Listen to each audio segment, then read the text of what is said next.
as he careens off the road. But he just runs. He just keeps running because the ground underneath him has disappeared, right? So now it's like he's running in the air. And he just like crashes into the bush, just completely gone. I managed to like destroy my bike trying to stop. The brakes are just like, oh my God. And he comes out of the bush and he's just like covered in shit, right? His bike is down the down the ditch. God. Yeah, that was funny. That was like on the I was like crying, laughing. Yeah, that is a funny story. I have had my own share of accidents while bike riding, but that one was definitely so good. Oh my God, I feel lightheaded. My jaws, my cheeks, everything is hurting.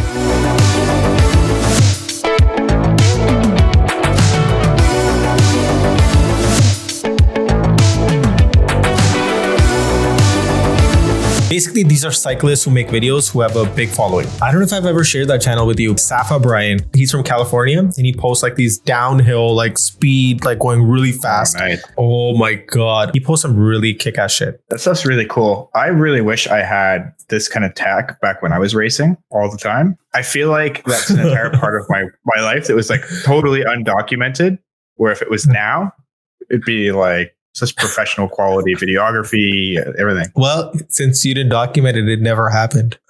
Yeah, exactly. It's right now. It's like I'm telling a lot of stories to my friends who are like, "Oh yeah, I did these things," and I'm like, "Yeah, but did you?" It's not on Strava, and there's no video, so it's such a dilemma. Did this even happen? Yeah. Because, at one point in an episode or two ago, we were talking, it was the first episode when we were talking about what it was like when you started and there's no internet, no any of that. Yeah. Like so much of my life, I've been thinking, like I'm recognizing such a large portion of my life is in this area where it's effectively undocumented and therefore doesn't exist. It never happened. Yeah. You know what? In fact, I remember when I didn't have like any fancy gear, nothing. I had one bike. Like right now, the bikes that we have are like carbon fiber or at least aluminum or something. This bike was probably made out of like wrought iron steel. And it was so heavy. It was so heavy. It was called the Hero Ranger. You could see the welding everywhere. Like on the bikes, like this, like the bikes that we have now, you can't find the welding. Yeah. That's how seamless. And like my bike now probably weighs like as much as like my flip-flops. I don't know. It's like super light, all carbon fiber. But back then, I have a friend who works for Specialized. He's on their like counterfeit team. He's got a kind of a crazy job. So factories in China will like make molds of like a specialized bike, for example, right? But they'll do it for like bike frames, helmets, all this kind of stuff. But the quality isn't there. So like the safety rigor isn't there. So you can buy a bike for like really cheap, right? That literally looks exactly like a specialized bike or like a Giro helmet or something like that, right? And his team is responsible for going out and finding who's making this stuff and like shutting them down. And then he scours like eBay and Amazon and stuff like that and uses like a tip line. It's crazy what he has to do. But that's his whole job. His whole job is just to like find counterfeit shit and get rid of it. Oh my God. I wonder if like sort of like a counterfeit department exists with other bigger brands and companies, because that actually makes a lot of sense. That let's say, you buy a helmet thinking it's specialized and you, let's say, crash and you break your head. That's going to set people are going to be like, well, he was wearing a specialized helmet. That's exactly it. And so, they're not doing it because they're worried about the brand. They're literally doing it for safety. Like imagine you're riding down a hill and the bike just breaks in half. Right? Like an episode of Tom and Jerry or Roadrunner just played in my head.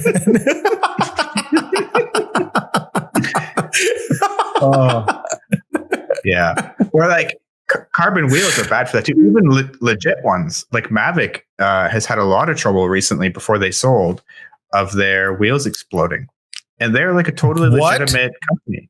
Yeah. Their wheels exploded. Yeah. Oh my my carbon God. fiber.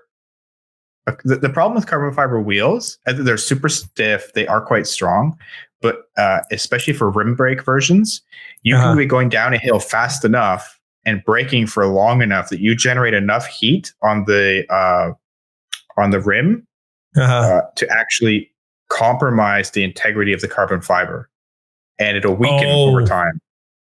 Okay, but this is for like rim brakes. If you have disc brakes, then you wouldn't have that problem. There's like this whole like, oh, we don't do disc brakes. Like they look at it like vegan food. They're like, oh my God, we're purists. Oh, that's amazing. Vegan. It's like the rim brakes are seen as like the meat eaters, and then disc brakes are seen as the vegans. Well, a lot of that's so funny. A lot of bike tech actually comes from mountain biking first. Yeah, it's like led all the tech development, because it's like so, except for aerodynamics, which are obviously like time trials and road cycling, it's a big deal. Mm-hmm. But for mountain biking, like you have really difficult terrain, right? Like steep hills, both up and down, stuff turning. So they've really led the way in tech. So not just brakes. So disc brakes were first introduced on mountain biking, but also like there's now one buys where like before you had your front rear derailleurs have like 2 or 3 chain rings.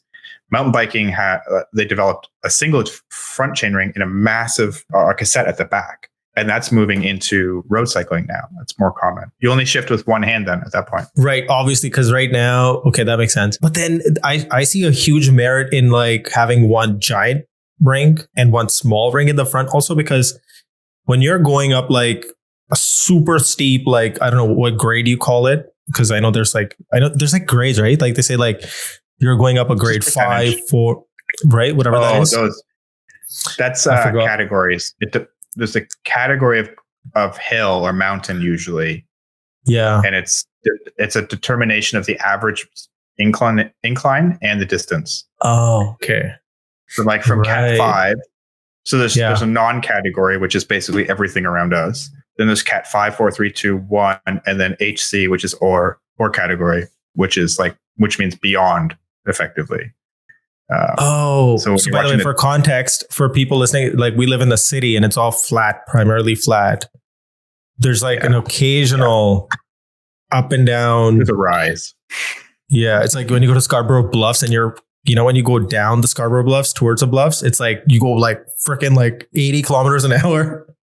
But when you come back up, you have to kind of get 80. Off. You have to get off? That's a test of manhood right there. You need to go up. Okay, so I'll be honest. I've been down and up the Scarborough Bluffs a couple of times. Only out of those couple of times, twice I made it up without getting off the bike. I remember when I was going up and I had gotten off once. These guys, like in full gear, like they were in, it's called Le Col or something. They're all in like black and they went up the hill so fast. And I was like, I remember at one point I was in training in the Alps and we went for a bike ride for like, I don't know, 150K or something. And I was a sprinter.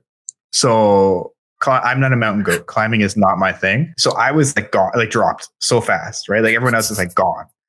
And I had my coach in the car behind me, this little Renault, this tiny little beater, just like meh, meh, on the horn. And I look down at my bike computer and I'm going at 4K an hour. It's like if I got any slower, I would have just fallen off the bike. I've been there. I know what you mean. Yeah. But I'd had to do that for 40 minutes to get up this fucking mountain. And then you go down the other side at 80 to 100K an hour, right? Oh, geez. You know why I'm laughing so hard? Because it's like when you're in that situation, you're like giving it your best. You've maxed out the gear range also. It's like maximum everything. And you're like, I can't do this. Nothing. The only thing that kept me going was like saving face of falling off my bike. That was basically it.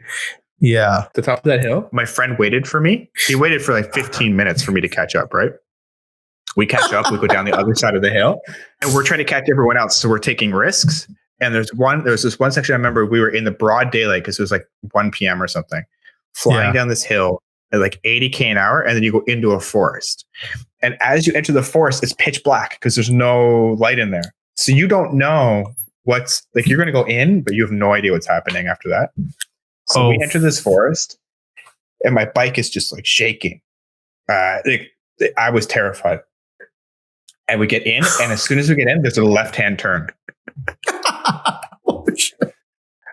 It's the fastest I at that point I'd ever gone on my bike.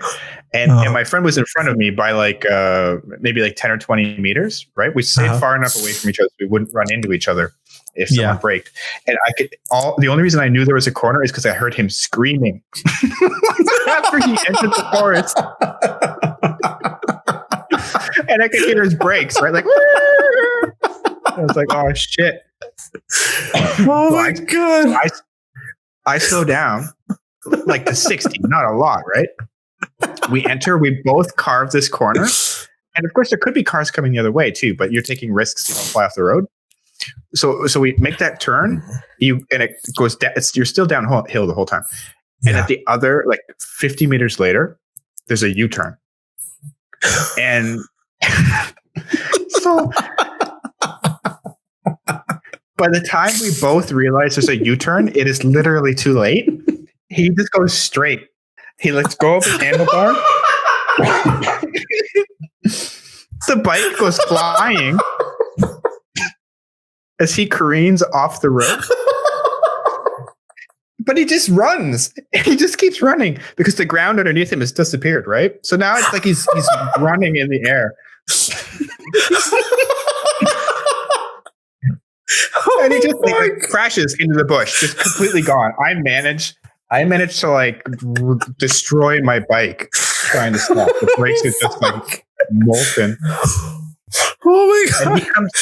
And he comes out of the bush and he's just like covered in shit, right? His bike is down the down the ditch. Yeah, that was funny. That was like I was like crying, laughing. Yeah, that is a funny story. You know, we look at like biking, like, oh my God, but we imagine, like sometimes I imagine like a girl riding a bike with like baguettes with a little basket in the front. Yeah. Is this late at night that you're imagining this?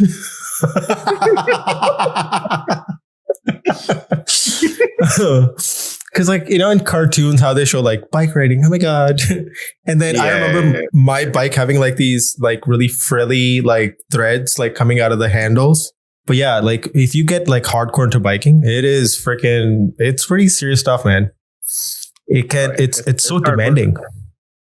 Yeah. But it's so satisfying, isn't it? When you go like I think about it like this, when I go for like a nice bike ride, I get like, firstly, it's like when you get in the gear, you clip in, and you put on everything, you feel like freaking Batman or like a superhero. And then when you get out there, it's like, it can be pretty relaxing. When you walk or like when you move to like a new city, and this is like, especially for me, because I'm so new to Toronto, is by walking everywhere.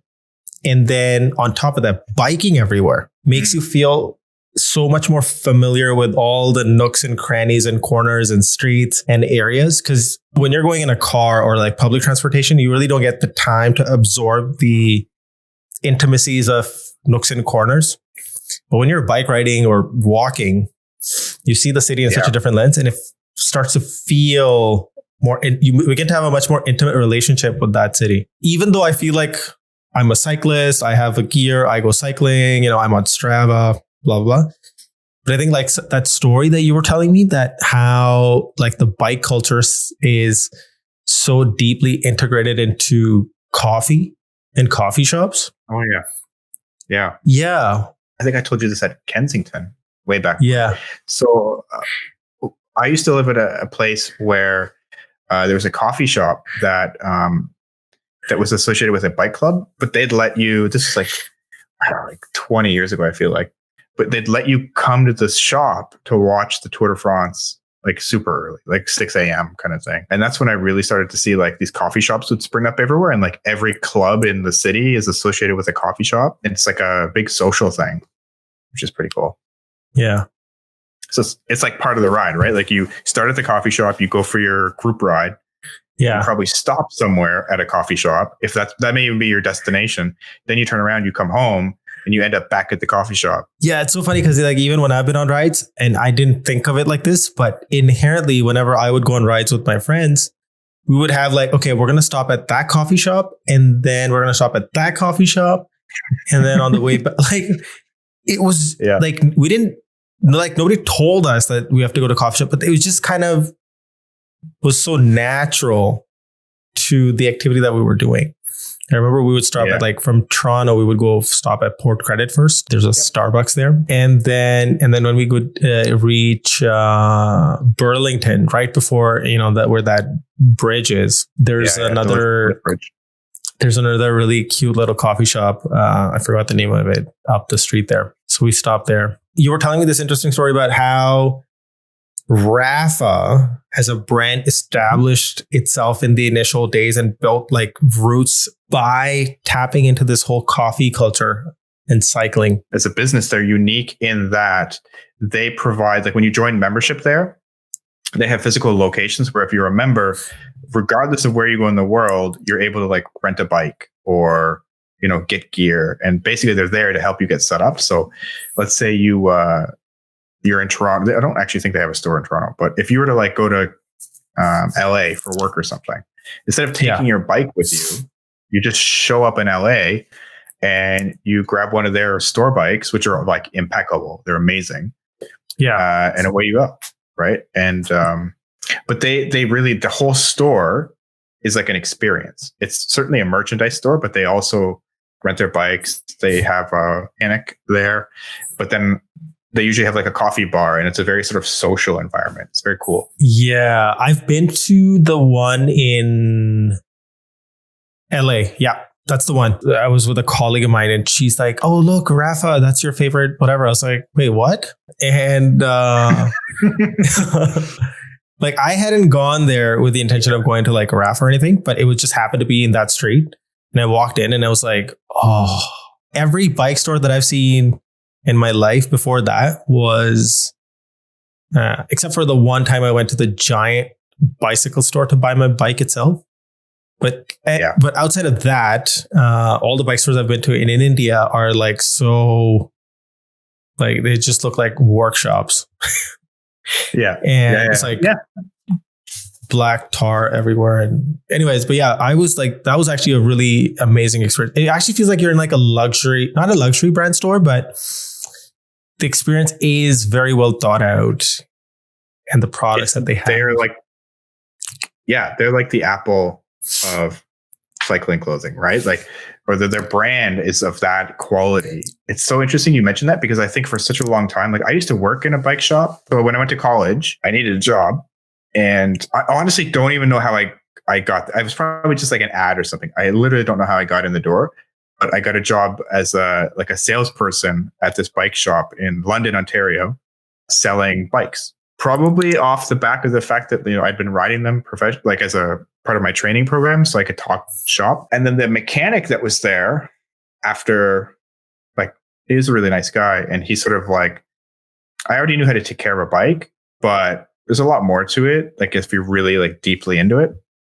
And so he taught me a lot about how to like, basically take any bike apart, put it back together, deal with hydraulics on a mountain bike to, how to put together like a really high-end $20,000 road bike. That's insane. That's such a cool life skill to have, to be able to chop wood and then learn how to assemble and disassemble a bike. Yeah. It's good because if you need to, you can chop the bike and burn it. Expensive fire though.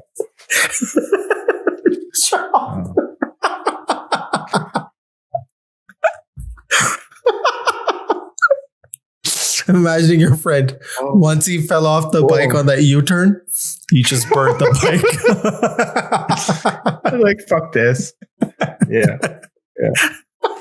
Oh, that was a really fun experience. It was really a couple of years I did it for, and then the shop I left or the shop shut down or something. But but my point is, it was very much like grungy kind of, it was mostly a bike shop, right? A mechanic shop. So it was definitely this like, you know, parts everywhere and grease everywhere and dirt everywhere. And then like, oh, we have these shiny, expensive bikes in the corner, right? Yeah. Oh, and man. I think for a long time, bike shops like that sort of like underground, I don't know, just like low cost sort of vibe, like more of a chill vibe, which is why I think the coffee thing sticks, because it's a chill kind of vibe. But then you have these brands, these bike brands that just like sort of really marketing to the masses, and they're wildly expensive, right? Like compared to like the Walmart $300 bike, you're going out and buying, you know, a road bike for like, or a mountain bike for $5,000. Right. And I think Rapha, probably among others, but Rapha looked at that and was like, you know, however they managed to go about it, they have positioned their brand as being the premier high-end haute couture of cycling. So, yeah, man, this stuff costs so much money. It's a fantastic quality, but it costs so much money. I actually have like a perspective on this, which is that, so when I was out in the market looking for like professional gear, like proper gear to bike ride in my intent was more from the lens of it's winters. It's so cold outside. Like it's like -degree temperatures, and I want to still bike ride. And then I went to like Mech. I looked at a whole bunch of other brands. And when you look at like Gore-Tex stuff, it's super expensive, even if you're at Mech. So it's like, if I'm paying like what, $50, $100 more, I can just get Rapha. Why not just get Rapha then? Why not? Looks like their branding worked on you. Position. It totally worked. It's, you know how, okay, here's the funny story. So you know how you were describing like how Rapha embedded itself and got synonymous with like coffee culture, and then it becoming this lifestyle experience as well.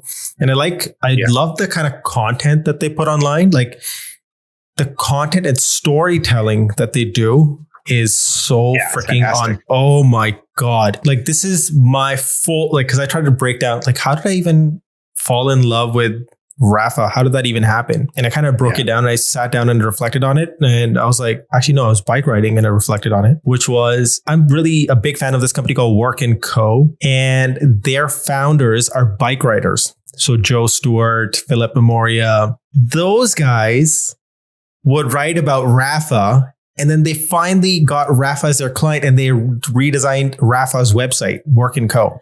Oh, very cool. And so I saw the website redesign, and I was like, oh, sick. I was just impressed by the design. I was not even thinking about bike riding and cycling at that point, but I was just in love with the way they executed the site, the user experience, like the way they did like the product layouts. And then finally, when I got my bike and I got into cycling, I was like, wait a second, those guys were talking about Rapha. There must be something cool about it. So I went to the YouTube page, and I think, you know how you get like sync into a series of episodes, like if you watch like Game of Thrones or whatever. I ended up watching pretty much all the YouTube videos of Rapha. I couldn't stop watching them. I literally sat down and watched everything. Paid so close attention to like the cinematography, the storytelling, the edits, the colors, every piece of content that they were putting out was like, I totally understand. There are other brands that produce really good clothing, right? Like I'll wear Castelli, there's a bunch of them. Yeah. But as a experience, like Rapha just stands above. And I totally agree. They put on races. They put on this race in the UK that was, I'm going to forget the name of it, but it was an evening race. And like the whole thing was this ridiculous production. Imagine just like, so you know their brand, right? So think of like those colors, but in the middle of the night with like lights and cameras and music, and some of the fastest, because it's invite only, some of the fastest racers you can imagine whipping around this criterium track, which is just built in the middle of, I don't know if it's UK or France, it's somewhere in Europe. Right. But like, it's the spectacle of the brand, right? Like you're there to see cycling, yes, but it's the way that Rapha presents cycling to you that is, for me anyways, and I think obviously for you, resonates so strongly that like there's just nothing that compares. Yeah, and then here's the other things which were really interesting, which I which I found that added to my existing story in my brain about the brand. Like all these little interactions that I had reinforced what I believed. So I ordered a couple of products. Okay, I want the leggings and I want the jacket, the Gore-Tex jacket. And then I got myself the shoes and everything. And I ordered everything. And it arrived. And it turned out that the sizes all of them were wrong because cycling clothes. Oh, yeah. There's that lesson to learn too. Because before this, I have never, ever in my life worn like this is okay. So I buy cycling gear for the first time and it's Rapha. So, I guess it's just a coincidence, I guess. So all of the sizes were wrong. So I just packed them, sent them back. No questions asked. And I just said, could I get the other sizes? So I got all the other sizes and the sizes that fit me. I kept those and then I sent everything else back. And after I got that first set, then I knew my sizing. My size is a medium. And then I was able to just order. Then I would just go to the website and say, okay, medium, blah, blah, blah, and done. Yeah. See, if you just asked me, I would have told you were a medium. Well, I didn't. Yeah. But I thought it was a large. The other fun thing is, no way. You're no way. But here's the thing. What you found out, just like all other fashion brands, you found out your size for Rapha. That's exactly. Not your size. It's very different. Yes. So it's basically the core collection is different from the pro collection. So the core collection is a little bit more looser, comfortable. And the pro collection is like all about aerodynamics and speed and snug fit. You really shouldn't go for the pro collection unless you have like single digit body fat. Otherwise, it's not. I know. Yep. Yeah. So at the time, and this is the truth, I'm not making this shit up. At the time when I ordered it, my body fat percentage was, I think, 12 or 11. And when I got the gear, I was riding pretty aggressively. I had subtracted it to the best was like 8% for like a month. Wow, and then it went back up to 9. Yeah. So I'd maintained that for a while. But now I'm like back to, I think, like 24% body fat. And I'm like put on so much weight because of my injuries and stuff. So that's a totally separate topic. Yeah. But the feeling. But what's interesting just about the Rapha thing, which I think like from you and I, we can have an interest because it seems like we're kind of talking about something that's really interesting here, which is like, they don't really, it's a commoditized space, right? Yeah. So like clothing is clothing. Yes, you can sometimes get better tech, but like by and large, it's the same shit everywhere. But they have positioned themselves and created this like media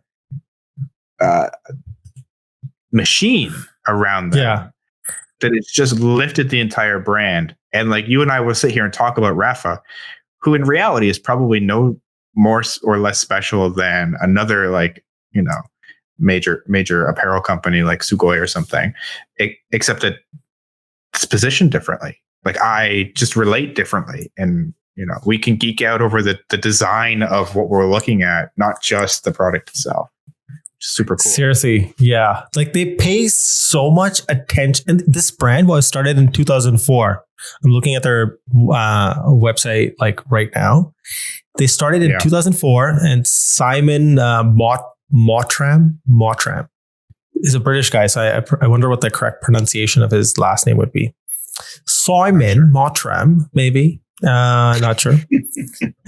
So I try to pretend I'm like a British guy, but like everything, like from their website to the content that they put out on social media, to the videos that they make, to the actual gear itself. Oh my fuck. Yeah. I'm so obsessed. But it's like it's the pinnacle, right? Like if I had my own, like if I had my own company and I had to worry about putting myself into the world, that's what I would aim for, right? Like your not only your brand, but your positioning and your strategy, the multimedia you create, the events that you put on, and the product are all stellar. Oh yeah. Yeah, spot on. Like even in fact, you know what the other really, like, this is so subtle, but like on Rapha, you have like these milestones and challenges, and the little thumbnail style graphics that Rapha puts out are so freaking sick. Even those, like, that's such a like frivolous, like such a tiny expression of the brand. But those are like so meticulously done. Even like the little booklets that they've made. In fact, you know what I'm thinking? I should gift some of those as like Christmas gifts to certain people. They're just like fun cycling books and stuff. I'm looking at their website right now. Holy shit! But it's like they're afforded the luxury, right? Yeah. To worry about the smallest of details, which it's an interesting thing, right? Because at some point they weren't making enough money or positioned well enough to worry about that shit. Yeah. But they got successful enough and spent money and time in the right places where now all of that is additive to the brand, right? And the stuff you're talking about, these like micro interactions and micro graphics and these things that as a designer, you might pick up on and you might really appreciate the craft of it. But as someone who isn't necessarily looking at it that way, you're still recognizing the difference, subconsciously, right? Because the whole experience is so polished and so complete that you're not put in a position where there's nothing to notice. You know what I mean? Like there's nothing distracting, I guess, is what I'm getting at. Yes. Yeah. It's insane. Okay, you know what? Here's the really funny and yet fucked up part that plays in my brain. I'm like, because when I look at companies like Rapha, right?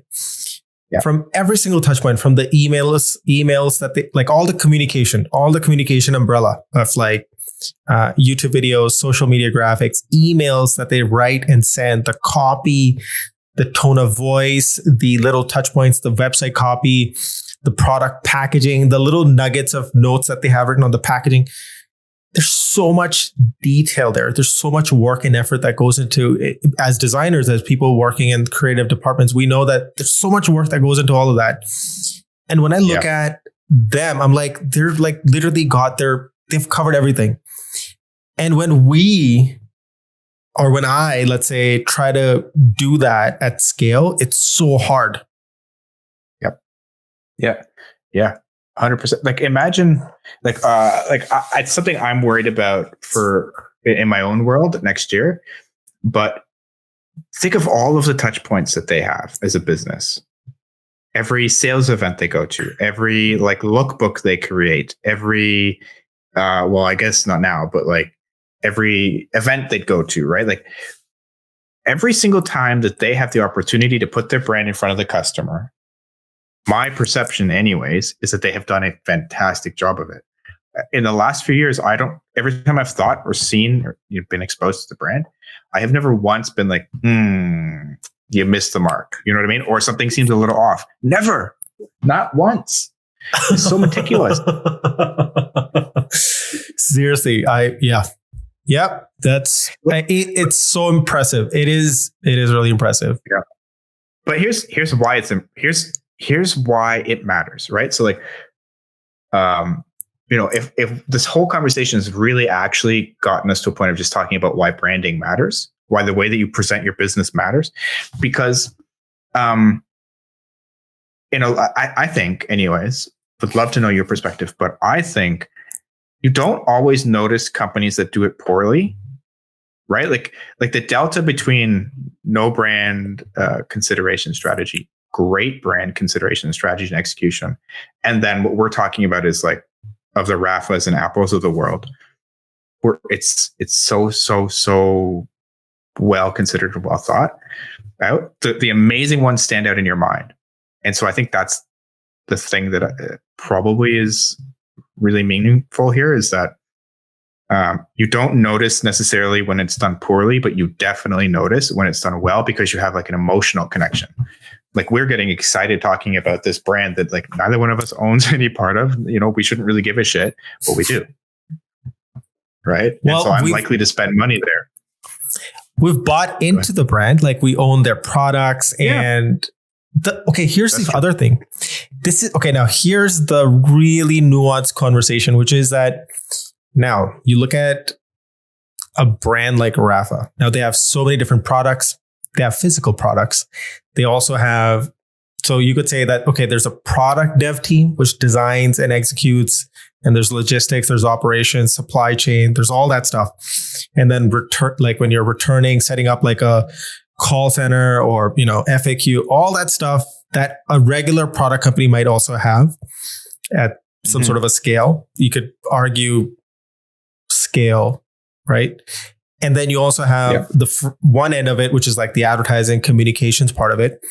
But whenever you talk to like specifically digital product companies, like a Google or like something famous, like what's that one, CoinSquare or something. I think I don't want to take Wealthsimple example because they killed it. They do such a fantastic job. Like I would say what Rapha did to cycling is what Wealthsimple did to investing. But my point here was that everybody's like, because when you see like sometimes like digital products, they're so shitty in terms of how they're executed, but they work great. Like I know like Craigslist, I love Craigslist. It works great, but it looks like shit. Is it deliberate? I don't know. But they always argue that, we don't have enough resources or there's not enough time. I find myself saying those things all the time. That, we didn't have enough resources, enough time. So whenever I find myself saying those things, I'm like, but then how did like people like Wealthsimple or freaking Rapha or Apple, they don't have infinite budget. Nobody has infinite budgets. Like what are they doing differently that all the rest of us are not? Or what is it like about process? Is it about priority? Like what? Because you get what I'm saying, right? No, I do. I don't know that I don't have an answer per se. I don't work at any of the companies, right? But the thing that maybe, aside from saying like they literally threw money at the problem, and I think they just picked the right agencies to work with because they didn't do it in house. At least not to get to where they were. Like Wealthsimple was really interesting because when their early commercials and positioning was. I don't think it was particularly great, but they sold, at least for Canadians, they sold this idea of, low cost, high return investing, which was something that, was happening in the States more. But then when they did that big rebrand, I don't know if you remember when they like took over Union Station and just plastered their advertising everywhere. Whoever, and I don't know, and we can find out who did it, but that was the moment, right, where they did the TV commercials of like, me as a human being, I have too many things to worry about. It was brilliant. Like it immediately changed the way that I think the brand was perceived. And I wonder if what it was that they did two things. They hired the right creative leader who could then hire the right branding agency or partner. And the combination of the two of them, that they had the right headspace to think about the problem in the right way. And then that kismet experience created a really fantastic product. Yeah. But this is like a double click into that first point, which was, and I find sometimes myself saying these words, which is, if like the design isn't that good or, I necessarily didn't have enough time or something, my excuse is always like, if the design is shit, like, but this is more focused about the functionality and the outcomes and the strategy or whatever. But then like, does Rapha ever find themselves saying those things? No. Does, what I mean? Like it's so easy to say, but the stakeholders didn't agree, or, the business objectives are different, or this is about the functionality. It's like, yeah, okay.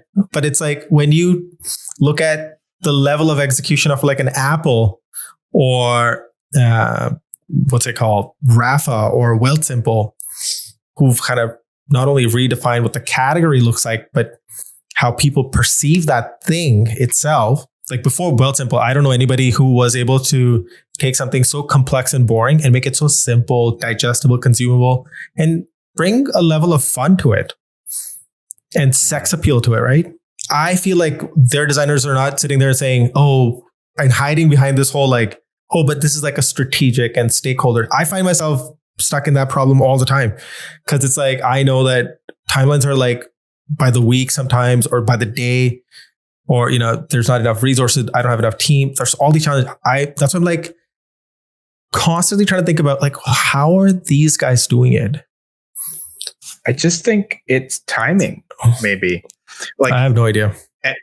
At all of those examples, they didn't worry about this at the beginning, right? Like, you had to build the app for Wealthsimple. You had to build the computers for Apple. Rapha had to put clothes together, right? Like, they had to just produce first. But at some point, that's a good point. Yeah, right. At some point, you have the resources, which are like time and money, to say, okay, we need to invest on the branding side. So I guess that's when you would engage with someone, you know, who's really, really great at branding strategy and the creative side to help you. Because we've talked about this with your experience. It's not just help you create the brand; it's help you uncover what you need the brand to be, what your vision of the brand can be.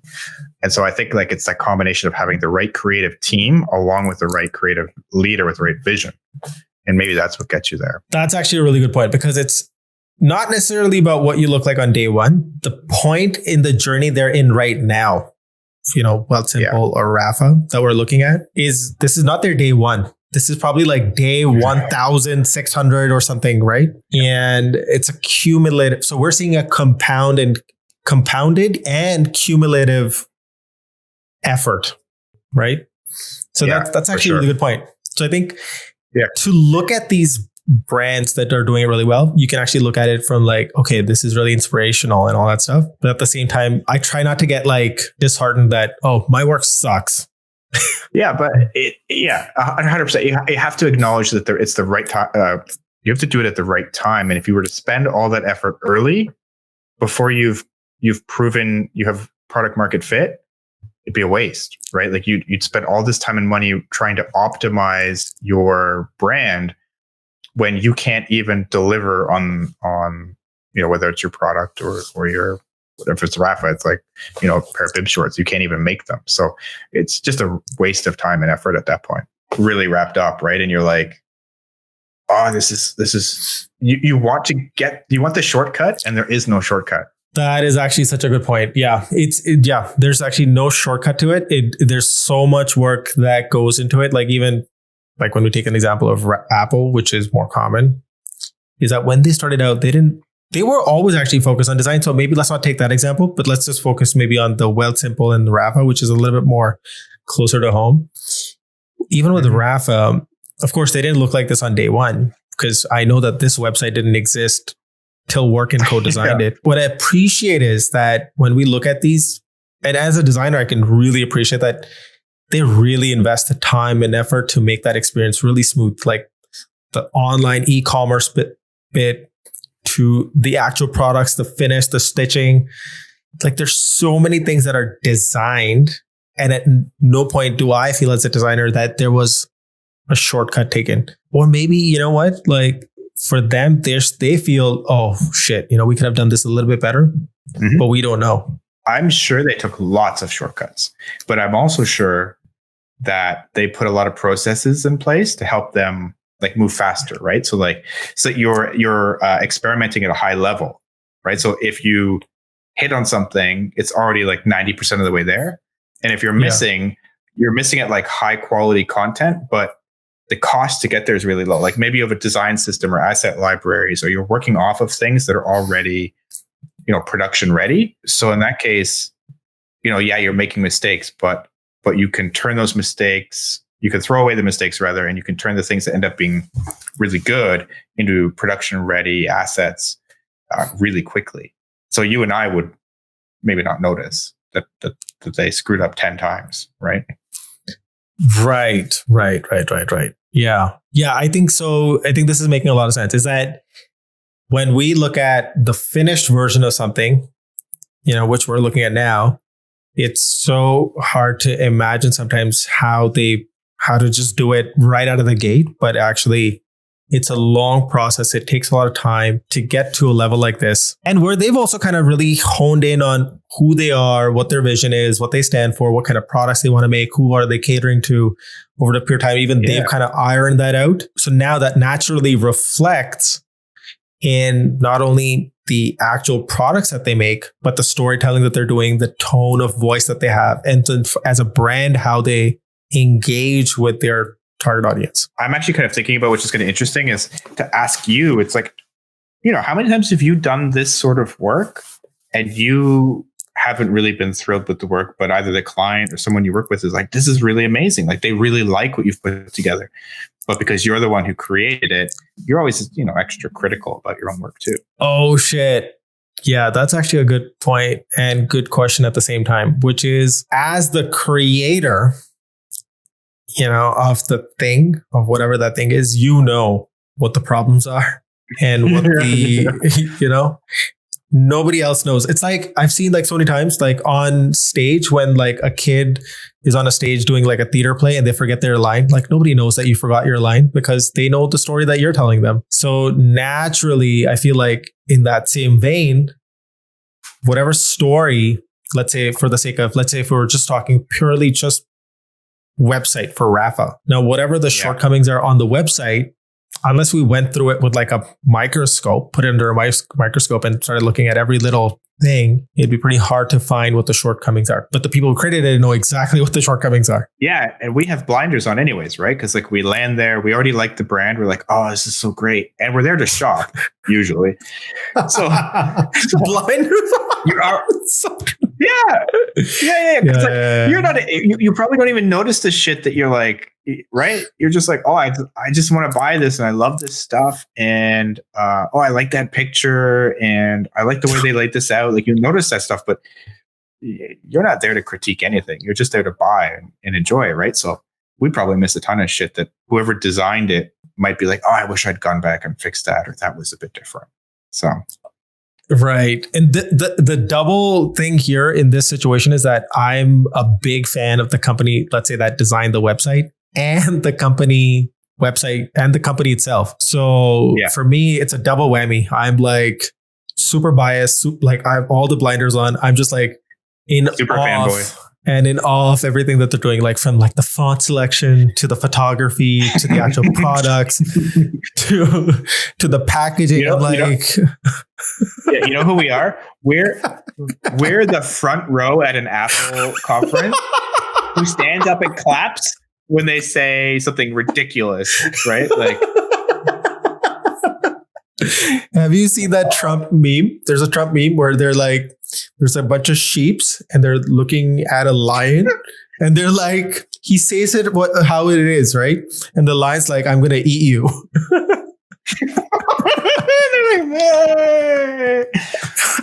Yeah.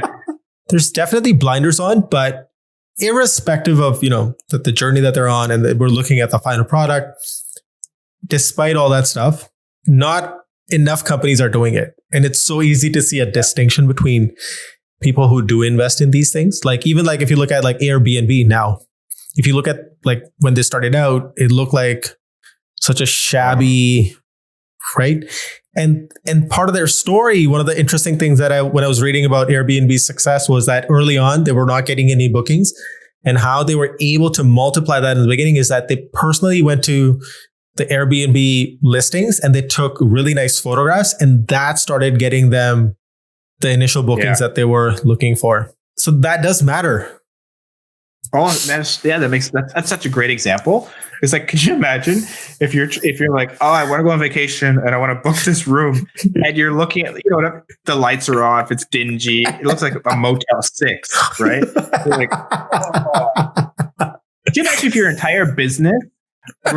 Imagine if Instagram, their entire business model is people taking pictures, but they didn't give anyone any filters, right? Like that was their thing at the beginning. Like the filters are what made Instagram at the beginning, right? So otherwise, it's just people's crappy pictures. That is such a good point. And I remember early on, everybody's Instagram looked like food pictures, which were over.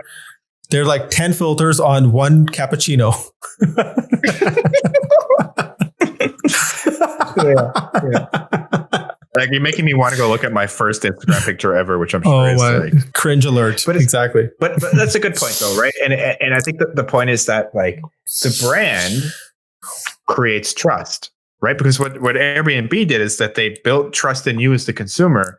That if you were to rent that place, you'd actually be getting a good place with a reputable renter, whoever was renting it, right? So they built that trust and comfort with you. Yeah. The host, that's right. Yeah. Yeah. So they built that comfort. And so you get over the hurdle of something new tech, new experience, new whatever. And it's like, okay, this is probably just as fine as if I got a normal hotel. Yeah. It's funny how but when they weren't getting bookings, by just bringing good photographs, they were like, that was the only thing they needed to fix. Like the website was fine. The code was fine. The name was fine. Yeah. The one thing that changed the game for them was photographs. And people ask me are photographs important? I'm like, I give them this example. Well, yeah.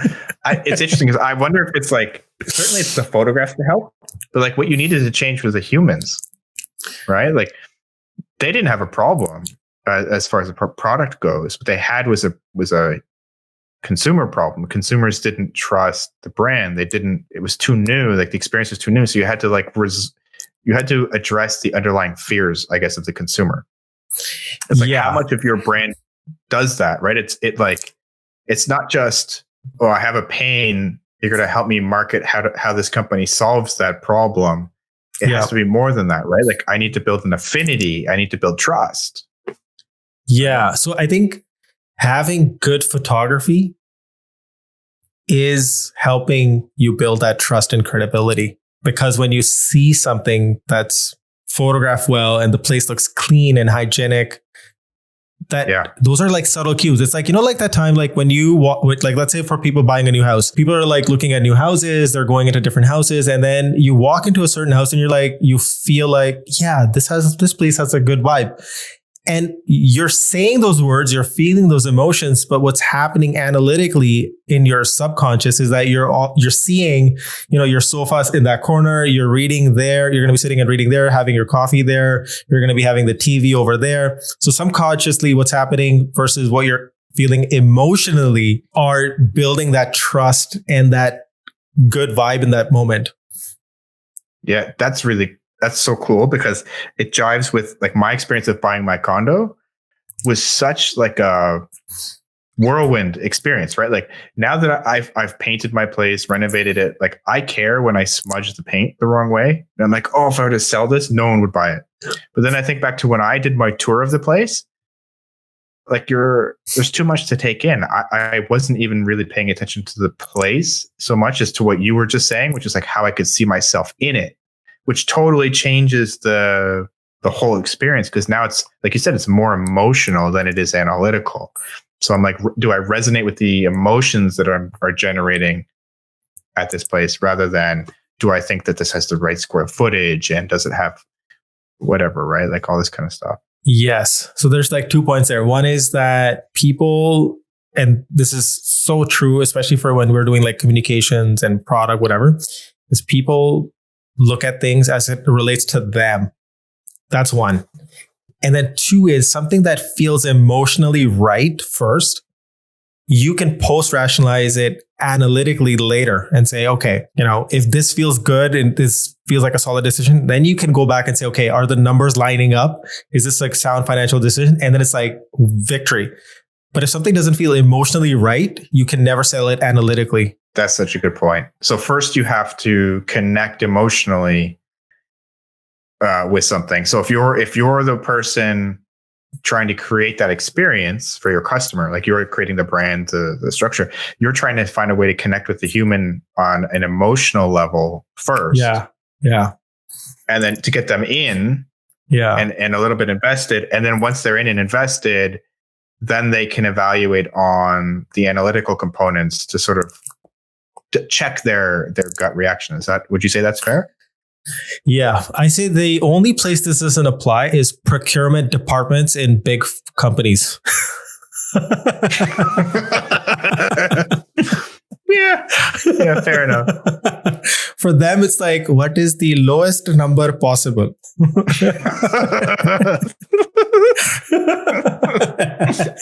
I mean, you could argue that that's also an emotion, but I think procurement departments in practice and in theory, when they're at work, are purely analytical people. But once they leave the office, then they become emotional beings all over again. I'm really curious from your perspective, based on this conversation, how do you create an emotional moment for the customer? And I'm sure that even that is nuanced and complicated, but like if you look at like a company like Rapha, now let's say if I just break down just the photography. Now, the photography, again, if we go back to that point that people look at the world as it relates to them. So when you see this beautiful photography that Rapha has done, or that Airbnb example that we were talking about, how did photography all of a sudden change and start getting them those bookings? It's because now you had clear, clean pictures of that environment and you could see yourself in that environment. So for Airbnb, you could see yourself, sitting on that couch or laying in that bed, and it looked like comfortable and clean. And you could see that clearly. And so the decision making, that trust and credibility happened intuitively, and analytically, the price afterwards seemed good, right? Now, in Rapha's case, when you look at like beautiful photography, you see these guys and girls cycling in the Alps between snow and the rain. You imagine yourself. So they capture all those little subtle things that a real cyclist experiences in their photographs. It's like being one with yourself, having solitude and free with your thoughts, that escape. So they depict that in their photographs. So they're not just mindless photographs. When you look at a certain photograph, you're like, wow, it's amazing. But then you relate to it from the lens of, okay, I remember that time when I was writing like this, or I see myself writing like this. Through photography, for example, you're creating relatability, you're creating context, you're creating that emotion experience. A lot of it is unsaid. It's like, I'll give you an example. This is such a beautiful example, which is, I think this is like the creative head of Wolf Allens giving this talk. And he basically describes that don't tell people there's a red ball. Tell them the merits of the color red, and then tell them the merits of a circle or a globe or the earth. So if I'm talking to you about the color red and earth, in your mind, you already have the image of a red ball. With visual design and branding, you're kind of doing that. You don't want to tell people everything. You want them to imagine it and let their inner voice tell them, because that is more believable, because I didn't say it. You said it to yourself in your brain. That's very good branding, is that you're not saying anything. You're giving people the context and enough evidence, and let them paint the picture in their own brain and let their inner voice tell them what the story is. Yeah, no, that sounds amazing. And actually, as you were talking about that, tell me if you disagree. But the other company that comes to mind immediately that does this really well is Nike. Because Nike is running. Running is Nike. And I know you could argue that there's Puma and Adidas and whatever. Yeah. But at least in North America, Nike is running. Yeah. They've made themselves synonymous with running, but I think it's more than just running. It's about, again, it's like, if you think about all the communication that they do, the advertising, the photography, it's all about, the grit, the hard work, the sweat, the glory, the guts. They depict that through the tone, the voice, the imagery, the motion of like films and everything. So you're actually experiencing that. So analytically, you're like, they are giving you, okay, this is made out of this thing, it has like the most latest rubber or synthetic or whatever that thing is. So they're giving you a little bit of analytical information, but that emotional hook is so strong. You're right. And I did Nike a disservice, because Nike never presents themselves. Nike never talks about their products, ever. Never, ever. They don't even really talk about running. Nike is just sport. That's a very broad statement. And I remember I listened to on Audible, I listened to Shoe Dog. I don't know if you've listened to it or read it. No, not yet. Oh my God. Welcome to the podcast. Yeah.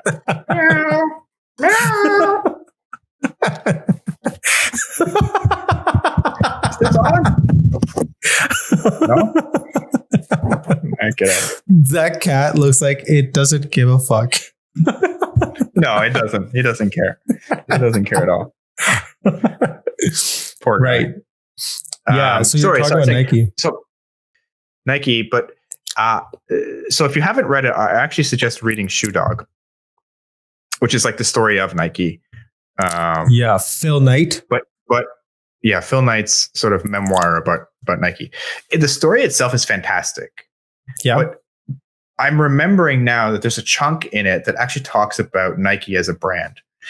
Mm-hmm. Late in the book, where they're really worried about like getting away from just being a shoe company and they become something much larger than that. Yeah. And I think that, you know, as I'm connecting the dots here and what you're saying is they never talk about a product. They always talk about how you feel. Yeah. The experience you'll have. Right. Yeah. And then you naturally just connect, you know, wanting to experience the world in that way or wanting to feel that way. And then it's natural to be like, well, Nike sells a thing that lets me kind of do that. Right. So. Exactly. So they're attaching themselves to that feeling. So it's like whenever you get that feeling, you want Nikes. It's like brilliant. Yeah. Yeah. That makes so much sense. And then, that really helps because, again, the way that you're explaining it and the way that I'm sort of like now looking at these companies, especially the ones that I'm picking stand out, right? They stand out from their peers. It makes a lot of sense. Yeah. Exactly. Yeah. I strongly feel that even like, and this is where I have a lot of conflict with, especially like engineers or somebody from the procurement department is that, because if you think about it for a second, is that when you're trying to negotiate a deal, let's say, and this is such a nuance, such a specific thing, you know, you're trying to get like, when you're like you're buying a commodity and you're focusing on the discount, you're focusing on the price, right? Those are, so this necessarily doesn't apply to everything, but at a macro level, this is I would say the common tapestry or thread that all these successful companies have used. But in certain cases, you know, where price and it's a commodity, but again, like if you think about it like this for a second, you know, brand doesn't matter. It's all about the price in certain cases. Till this time, somebody turns that thing into a brand, right? So I'll give you an example. Let's say you have something as simple as salt or sugar, or you have peanut butter, or you have oat milk, right? It's like those are commodities till the time, or coffee, till the time somebody comes in and creates an experience around it and the feeling around it. Now you're like, now you don't compare coffee price to what you get at the grocery store. You compare it to, well, if I was having a Starbucks, it would cost me $5. Now I'm just having an espresso pod, which is like 75 cents. You're not comparing it to the pouch bag. So even a commodity, something that you would be so sensitive to in terms of price, can become all about the emotions and price becomes secondary. Yeah, that's so true. Like now I'm thinking about something like Lululemon, right? Yeah. They make really expensive see-through pants. And they have managed to survive that disaster, that PR disaster, because they are synonymous with yoga and with like athleisure as a thing, right? It's another example of why it matters, because inevitably you may be in a situation in which your brand is under fire, either externally or because you did something stupid internally. And if you have that cachet of experiences and brand loyalty, you know, hopefully you can survive it, right? And it doesn't really impact your bottom line that much. And then you also have this analogy of, you know, forget the T-shape, be like a comb.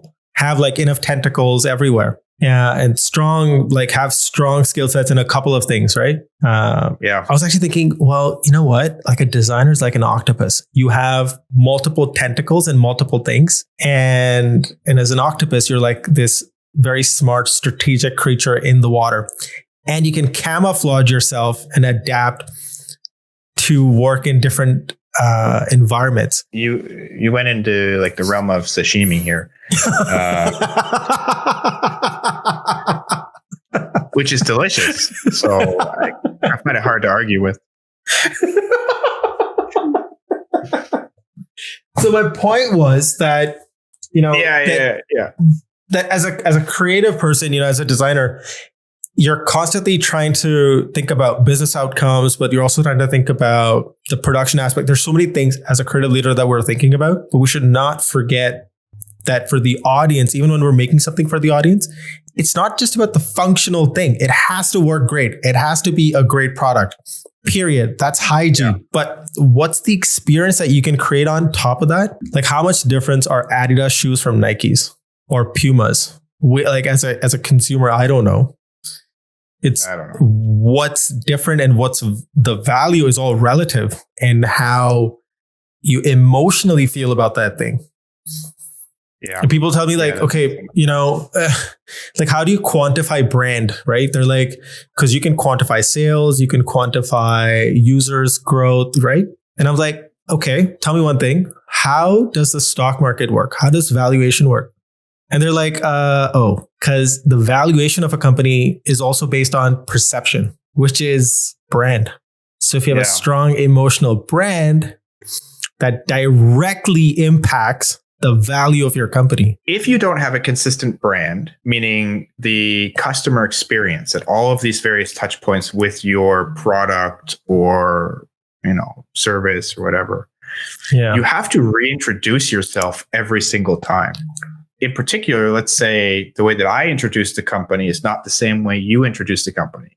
It's similar, but there's nuanced differences. It's got to be confusing for the consumer of that experience. And if you want to build advocacy and you want that person to either go back to, you know, to make a buying decision or themselves go to become an advocate inside of a company, if it's in a product of some sort, you want to provide them with a succinct story about who you are, why you exist, and why they should buy you.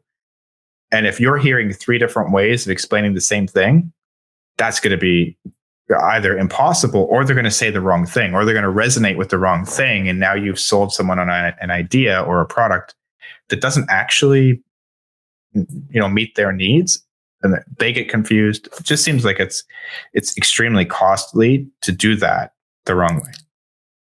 Yeah. To answer your question, there are a couple of things. One is, you know, there's this guy, Marty Neumeier. I think he wrote the book called Brand Gap and Brand Thinking and all that stuff. He's like the supreme lord in the world of branding and defining, you know, what branding means and how to kind of do it. So he kind of describes, he's like, you know, branding is not about the visual design. It's not even about what you say, you know. It's not even about what they say. It's more about like what people feel. A couple of years ago, one of my mentors, he is also from the world of branding. He used to work at Landor, which is a branding firm. And he gave me this very interesting analogy. He's like, branding is just perception management. I was like, perception management? Is that PR? He's like, no. He's like, how people perceive you, you're constructing that feeling, that emotion that I'm feeling towards Apple. Why is so many people on earth feel the same way about Apple? Why isn't everybody like, of course, you know, there's the Android group, but the people who feel about Apple feel the same thing, right? In their own nuanced way.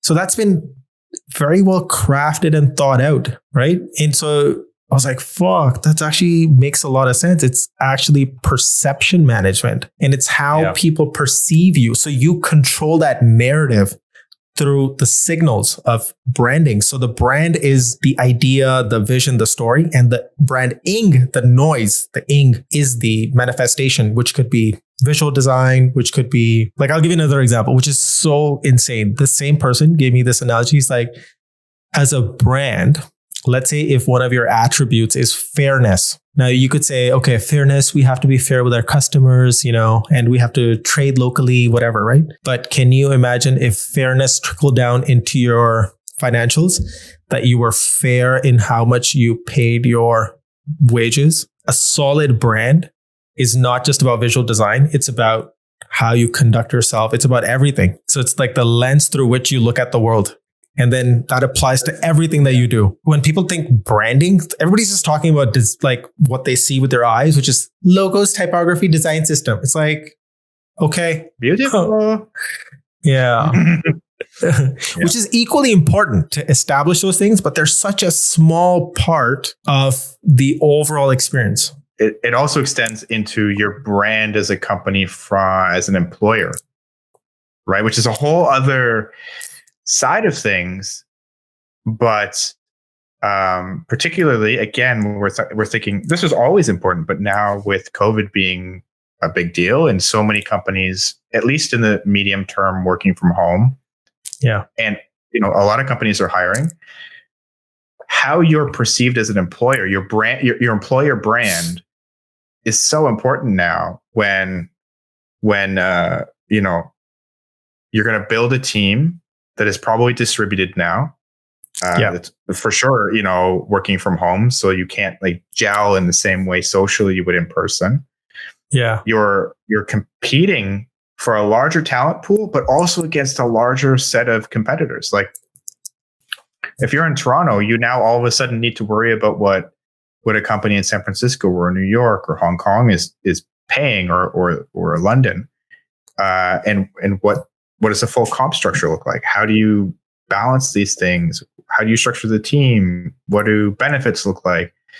And now you have to worry about almost a global balance of these things and global employer brand rather than a localized Toronto employer brand. I think so much more difficult. And there's an element that makes it feel like it's related to what you're talking about, though. 100%. Like I'll give you an example. Now, this is how I would look at, like, let's say a Rapha. Okay. When I'm thinking brand. Okay. So one part of the brand is the actual product that they make and then how they communicate, right? Which is the more like flashy, glamorous part, right? Oh my God, look at their website. Oh my God, look at their photography and YouTube pages and social media. Oh my God, look at their actual product, which is such good quality. That's one part. Then one element is, okay, Rapha, I want to work there. That's creating in the talent's mind around the globe that I want to work for a company like Rapha, creating that aspirational brand, not only from a consumer to purchase their products, but also for people wanting to work there. Because they also buy into the vision because it's so clearly articulated, right? Then the other part is, think about vendors. Like, I want to be a supplier to Rapha. I want to give them, our fabric should be sold. And then they're going to put the Rapha logo on their site that we supply to Rapha. That's another stakeholder. There could be accounting firms so like, oh, Rapha, that's the company that we do all the accounting for them, So you have so they will want to put Rapha's logo on their website. Again, it's like when we think brand, the visual design and the communication part is just such a small part when we think of brand. People get 99% of the conversations I hear around brand is so shallow. It's like when you're looking at the Earth's core and people are at the grass level. Yeah. No, that's so true. And so how would you get started? Let's say you have a company and like we were talking about before, like you were, a Wealthsimple, where at some point you're not worried about brand because you just need to build a product. But then you hit a point at which you start to look around you and you say, okay, we really should do something here. So if you're in that stage, how do you get started? Like, first, is there anything that would stand out to you to say, like, now's the time? Like, is there any sort of trigger that you could think of? How do you just get started? How do you know the thing to pick, that you need to do this? I can give you like a short version to it, but I think we should do like a full thing on this, which is that at what point in your product, whatever that product is, that's why like for some people, when I say for me, doing brand for an apple, like a physical, like a fruit apple, and doing it for something complex as Salesforce, as the most complex software on the face of the earth, for me, it's the same approach. And people are like, what? No, that does. But I'm like, no. Because I'll give you an example why I'm saying that. The apple is going to be eaten by a human being. Salesforce is going to be consumed by a human being. And I know how human beings work, and I make things for human beings. So the approach is to make things for human beings. So if it's an Apple or if it's complex as Salesforce, my approach is not going to change because my audience is humans. Perfect. So by the way, if you want to hire Paul, if you're listening to that, you can reach him through this channel. If you sell to human beings, Paul is your guy. Yeah, it's because it's so easy to get lost in the product or the engineering or the numbers and forget that all that complexity at the end or the simplicity is for a human being to consume, be it an apple to eat or a thing to do your timesheets in. I think that's a great call out. We should probably pick a different time and actually like dig into the topic, because I'd love to hear like actual details about that. Like how someone, you know, what can be fun is like if you use Pixel and Pop as an example. Yeah. Right? How would you brand? How did we? You know, we talked about this. How would you brand Pixel and Pop? How would you promote it? How would you think about creating that brand and putting that out into the world? Something we could actually share a little bit about. Yeah, I think that'd be a lot of fun. I think like giving some diverse examples, because, for example, Rapha makes gear, and it's like, think of it like more like clothing, right? And whereas Wealthsimple is purely a digital product. And then you have something like Pixel and Pop, which is content. The product is content. They're all very different, but ultimately all of them have been designed for people to use and consume. Mm-hmm. Mm-hmm. And hopefully people will recognize that the best one is the one that they're listening to right now.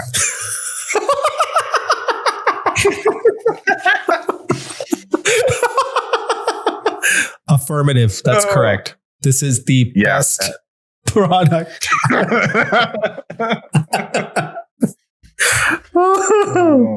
Oh my God. If we were Rapha, we would have like a 30-person team creating these videos, and we'd have to charge you $800 to listen to each episode.